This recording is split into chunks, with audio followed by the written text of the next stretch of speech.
มันแล้วป่ะแม่เพิ่นซอยได้นี่ทั้งซอยยัดเสื้อทงทั้งซอยอันเฮ็ดพูดนำได้นี่เด้อพบเจอหลายๆนี่นะแล้วก็สิไปหาเลาะขายบาทนี่เอามันยามเช้าเนาะอันนี้ขายนะพี่เนาะเอาไปหาเลาะขายกันพี่น้องพอได้อันค่าน้ำมันในจับได้กระทงมาเหินบนเพิ่นอันเฮ็ดเวชิ้นงัวหัวน้อยดาวนี่เด้อดาวนี่เด้อดาวว่เอาไม่มาเนื้อเอาคนกว้านว่ากระดาวเลยแต่เศร้าแท้เฮินมันมาแน่มีคนจ่ายบ่น่ะไฟดาวผู้เดียวเด้อโย่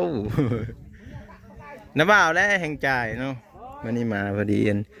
อยู่เหินนี้เนาะเพิ่นกำลังยกเหินเพิ่นก็ซอยทงนึงเนาะแล้วก็หลายคนอยู่ที่ยายไปทางพูน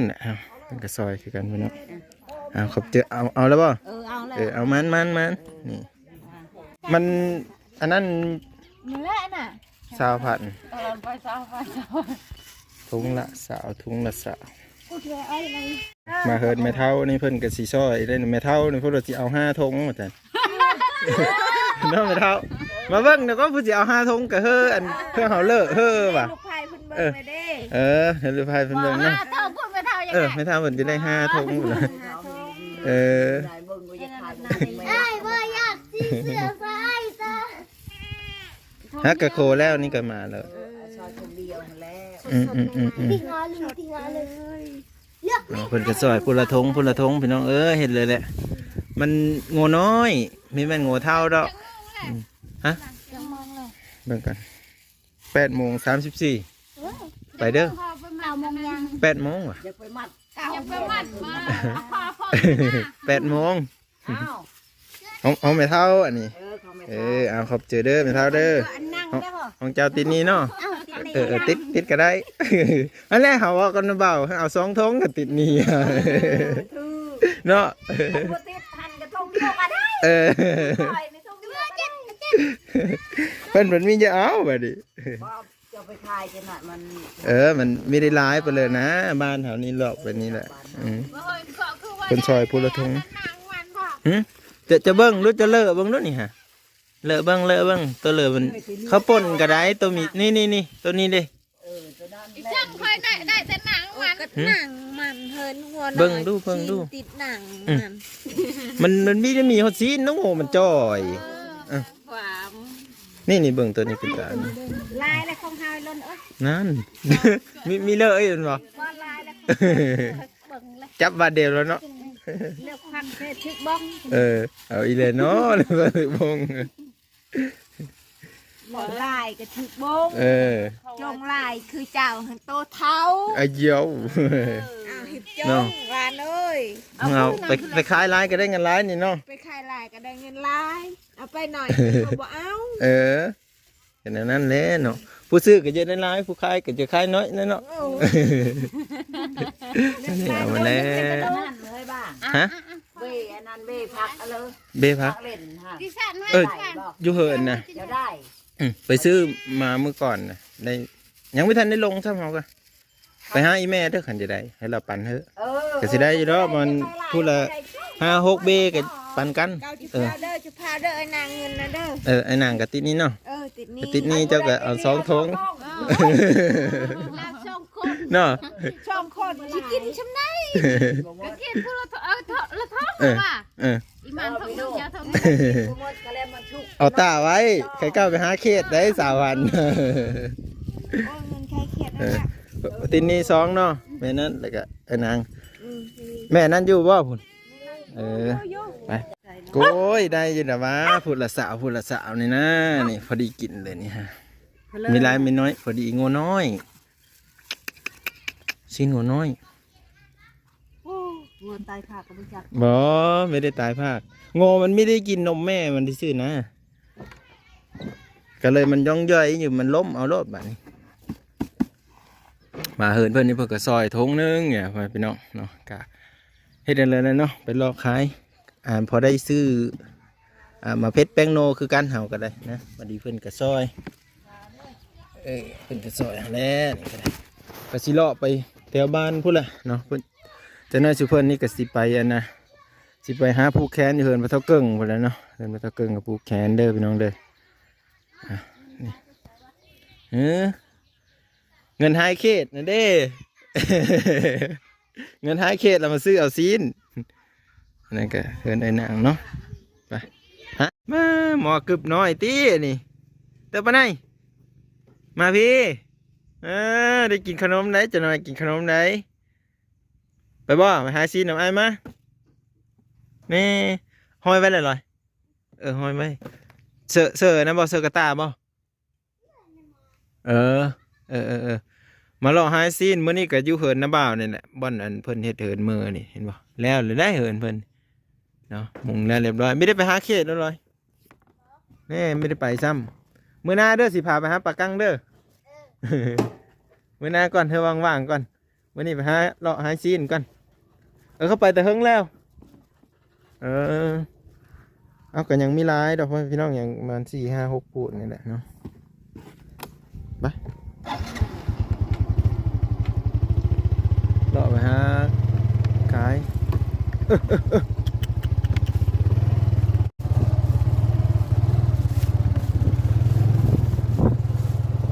ซีนโง่เด้อซีนโง่เด้อซีนโง่เด้อซีนงัวซีนโง่เด้อ พ่อไทยนี่อยู่บ่ซีนโง่เด้อซีนโง่น้อยเขาไม่มีเพื่อเหลืออยู่เลยกันนั่งนี่ค่ะเพื่อคือสิไปพุ่นมัดไม่จักไป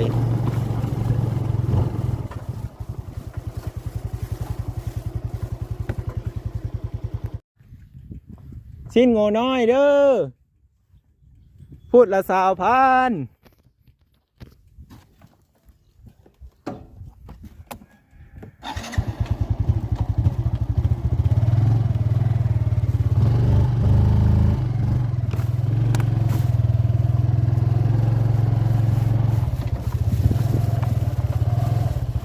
ซีนโง่เด้อซีนโง่น้อยพูดละ20,000เด้อเพื่อได้ใส่เลยเพื่อได้ใส่อยู่เหินนี่ร้อยนี่นี่ปิ๊กซอยในตีปิ๊กเอาไว้ใน100พูดนึงเอาวันแม่จะมาก็จังเอาเฮ้อเบิ่งแน่นี่อาจอเพื่อนนี่บันนั้นเจ้าก็จังเอาไปเฮ้อว้าวเด้อเอาไปเฮ้อว้าวดูปิ๊กอ่ะฮะขายอ่ะนะบัดแล้วจึงเอาไปเอาเงินไปให้เด้อ ยันมอนี่ห้อนำเอานี่ปิ๊กสากันว่านั่นน่ะที่อ้ายกันยังซอยสุดโตนเนาะมัดแล้วกัดด่วนเจ้ามัดแล้วเจอตู้ไว้เด้อจะน้อยมันเน่าได้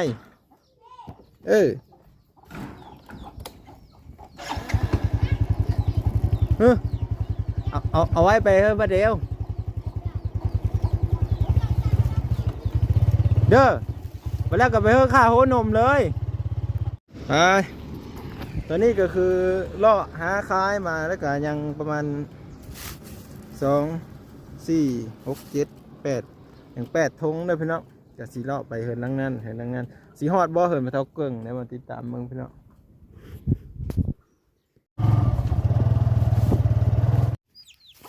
ไม่เท่าซอยนี่ก็ได้มาหาไม่เท่านี่อยู่กับร้านเพราะเราก็ซื้อนะฮะซื้อในรถผู้เสือเขียวฮะอันนั้นชื่อเราเลิกชื่อมันห้องเห็นนะแต่ก็ห้องอีตี3 ปีคนนี้เด้อันเดียวนี่อันผู้ชายน่ะเนี่ยว่านี่ผู้หญิงนี่นางตั้มอันนี้มีแต่ลูกอันนั้นลูกไม้อันนั้นลูกพ่อยาน่ะเนาะเป็นแล้วเขาเห็นงานนะเขาโทรมาอยู่บ้านเพื่อนอ่านมีจะโทรหามีเขาโทรหาอะไรเยอะมือโลดพ่อตัวฮันเดอร์โทรหาอยู่บ่ไม่ได้โทรโอนนั่นมันดัดทอได้เราถ้ามาบัดเดียวเหรอเราได้เงินเราก็มาแล้วว่าฮะ ทิพย์ไม่ทิพย์ไปแล้วย่าไม่ได้พาเราอยู่นะบักเป้อันอ้ายไม่กะอยู่ อยู่เหินพอเกิง ทนพระเกิง งูน้อยไม่เท่ามันไม่ได้กินนมมันเด้ อ่ะเนาะ ก็เลยล้มมากูอยู่ว่ะ ไม่เชื่อเงินกับ หญ้าก็มีกินล้มตี ไปแล้วนะ อันนี้ก็เลยว่ามาหาไม่เท่านี่ก็ซอยทงนึงพ่อพี่น้องเอ้ยเนาะ ทิพย์ไม่ทิพย์ไปพ่อนะก็ไม่ได้ไปนะกะ ขอบเจอมันถอยลา ไม่เท่าเพิ่นก็ซอย ซอยแล้วลูกหลานเฮ้ย เฮ็ดได้เลยแล้วเนาะมันตายเจอเลยเด้อซะ ซอยกัน กันสิไข่ เท่ากันคือกัน พอได้ซอยไปหาก็ได้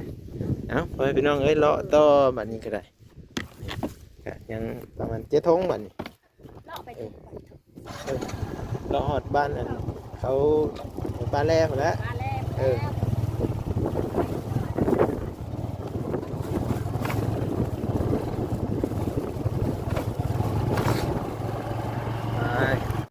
เราป้าเราดงมาพี่ละพี่น้องอยู่ตามห้วยไปหน้าครับพี่น้องนิ้วสีได้คล้ายบ่อยู่ตรงนี้เมื่อนี้โมโหจักก็เป็นวันยังสำเร็จนี่ฮะนะเรามาทางนี้ก่อนสิ้นโง่เด้อสิ้นโง่เด้อตาซักสิ้นโง่เด้ออยู่บ่ซื้อสิ้นโง่ซอยแน่พูดละสาวที่หนึ่งนี่อันสาวเพิ่นก็ซื้อซอยพ่อแม่พี่น้องเอ้ยเพิ่นก็ซื้อซอย2 ทงเนาะโอ้เพิ่นก็เจอดีได้เนาะเป็นผู้งามพ่อแม่พี่น้องเนาะผู้งามพ่อเจอดีก็ซื้อซอย2 ทงเอาได้ไปเลาะอีกก้อนพี่น้องเอ้ยแต่ยังไม่ลายดอกเนาะเลาะเลยนะว่าสิมัดพี่เสือแต่ถ้าที่ตามเมืองพี่น้องส่วนหลายหมู่บ้านนี่จะอยู่ตามเส้นทางเนาะบ้านกระแตกกระจายยังไม่ทันได้เป็นชุมชนเนาะตัวนี้ครับก็มีโซนพักโซนครัวอะไรต่างๆอะไรเนาะการหาอยู่หากินนี่ก็จะหากบหาเขตอยู่แล้วเนาะบางทีงูควายตายเขาก็จะพากันซื้อซอยกันเนาะซอยกันคนละเล็กคนละน้อยตัวซื้อทิ้งว่าสะอาดเลยตัวเกินหลังนี่ก็ไม่มีคนอยู่ซ้ำเด้อก็เลยว่าไม่ได้ขายเนาะพูนเลยสิเลาะไปเฮินพระเท่าเกิ้งพูนเลยเนาะไปนี่ก็จะฮอดเฮินพระเท่าเกิ้งเด้อพี่น้องเด้อก็ติดตามเบิ่งนำกันตัวนี้ก็ได้เอาเพิ่นเฮ็ดเพิ่นเลยแน่เนาะนี่แม่เพิ่นผ้าเนาะเฮินพระเท่าเกิ้งก็เขาก็สิได้มาถ่ายคลิปเด้อพี่น้องเอ้ยคือนี่เพิ่นไปหาเลาะขายสิอยู่เฮินเนาะเขาหาทุกคนเปิดอยู่ข้างไหนนะ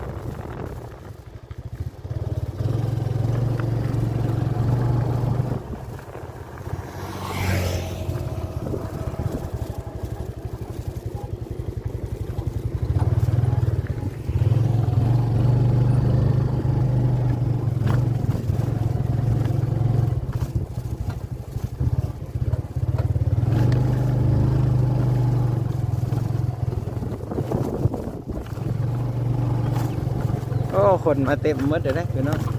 คุณอ่ะคุณเปิดแล้วบ่นี่ฮะเข้าไปเบิ้งนำกันเบิ้งแล้วบ่นี่หัน พออยู่บ่ของกินพออยู่บ่นี่เด้มีซีนมานำเด้อนี่เด้อเปลือมีทันได้เด้อซอยแน่ ซอยลุกในเด้อสิ้นงัวงูตายงูน้อยๆปลูกไว้นะเพิ่นพูดแล้วแขนนะเอาเลย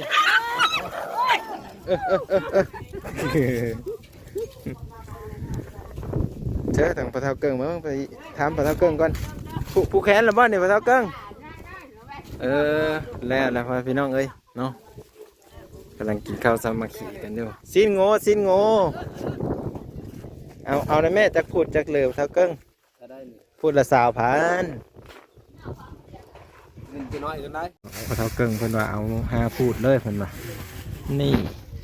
บ่เพิ่นซอยดูได้มาหาเท่าเกิ้งได้ เรียบร้อย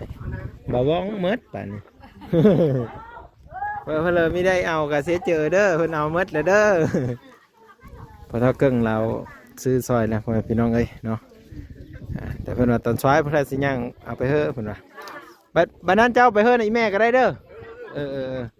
เอาสำเร็จได้พ่อแม่พี่น้องเอ้ย เอาขึ้นมา มาขึ้นฮะอันเจ้าเนาะเจ้าเพิ่นสาวติดหนี่แหละเด้อนี่ ของแม่แปลงเนาะ30แล้วว่าเนาะเสร็จแล้วแม่แปลงอยู่เสือ30ก็ได้แต่ว่าแม่แป้งติดหนี้เฮง เป็นอันนั้น25,000เนาะกับสิทอนเนาะเพิ่น25,000